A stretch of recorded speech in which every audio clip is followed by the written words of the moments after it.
Sa panahon ng krisis, ekonomiya man, kalusugan o transportasyon, unang naaapektuhan ang edukasyon.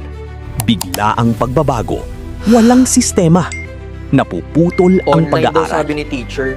Pero paano? Walang malinaw na instructions. Ang gulo naman talaga. Pero paano kung tuloy-tuloy ang pag-aaral kahit may krisis? Sa OED Online Education, handang-handa ka. Mahigit isang dekada ng online. May sariling Learning Management System o LMS. At ang magandang balita, may full online courses na aprobado ng Commission on Higher Education o CHED tulad ng IT at Computer Science. Kahit saan ka sa Pilipinas o kahit nasa ibang bansa ka pa, pwede kang mag-enroll.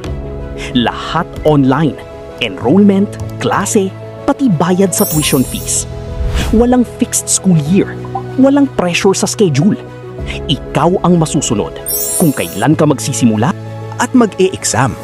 Mula grade school hanggang college, masteral at doctorate. Bukas ang OED para sa lahat. Yes, exactly.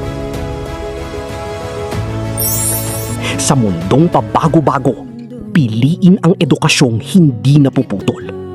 OED Online Education. Flexible, reliable, future-ready.